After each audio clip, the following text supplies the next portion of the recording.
સુરત પૂણામાં પિતરાઈની પત્ની પર નિયત બગાડતા મિત્રની મદદથી યુવકની હત્યા થઈ હતી. પૂણામાં થયેલી યુવકની હત્યામાં જમાઈ, સસરા સહિત 4 ઝડપાયા.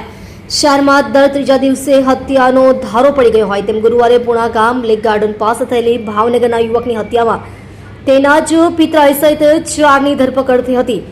આ યુવકની પત્ની અને મૃતક વચ્ચે અનૈતિક સંબંધ સ્થપાતા આરોપીએ માસિયાઈ ભાઈ, સસરા અને મિત્ર સાથે મળી પિતરાઈને પતાવી દીધો હતો. ગુરુવારે સાંજે 7:01 વાગ્યાના અરસામાં સૌરાષ્ટ્ર ભવન પાસે આવેલા ગાર્ડનના દરવાજા પાસે ખૂની ખેલ ખેલાયો હતો. આશરે 25-30 વર્ષની વયના યુવક સાથે 3 થી 4 શખ્સો ઝઘડો કરતા દેખાતા ટોળું જમા થવા લાગ્યું હતું. ભીડ વધે તે પહેલા જ હુમલાખોરોએ આ યુવકને ચપ્પુના ઉપરા છાપરી ઘા મારી દેતા તે ત્યાં જ તરફડીને મૃત્યુ પામ્યો હતો. ઘટનાની જાણ થતાં જ પૂણા પોલીસ અને ક્રાઇમ બ્રાન્ચનો કાફલો ની સાથે ડીસીપી આલોક કુમાર પણ ધસી આવ્યા હતા. અહીંથી મળેલા મોબાઈલ ફોન ઉપરથી મૃતકની ઓળખ ભાવનગરના બુઢણા ગામના કરણ વિક્રમ વાઘેલા તરીકે થઈ હતી. હત્યાની સાંજે જ તે સુરત આવ્યો હતો અને આ ગાર્ડન પાસે હતો ત્યારે તેની હત્યા થઈ ગઈ હતી.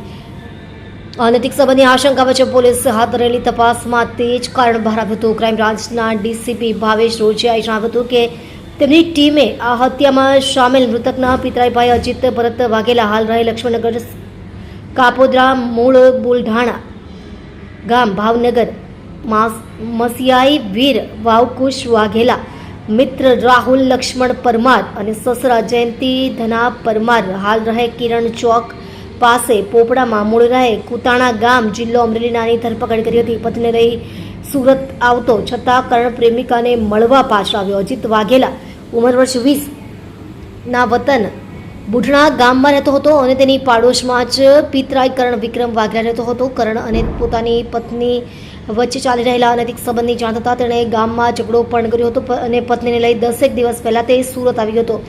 ગામમાં ભવાડો અને બદનામી થવા છતાં કરણ તેની પરથી સબક લેવાને બદલે અજીતની પત્ની સાથેના સંબંધો છોડવા માટે તે તૈયાર ન હતો અને ગુરુવારે સુરત આવી ગયો હતો.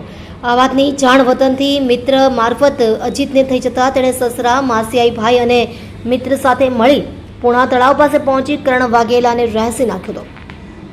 તમે જોઈ રહ્યા છો DNY ન્યૂઝ ચેનલ રમન કૌરની સાથે.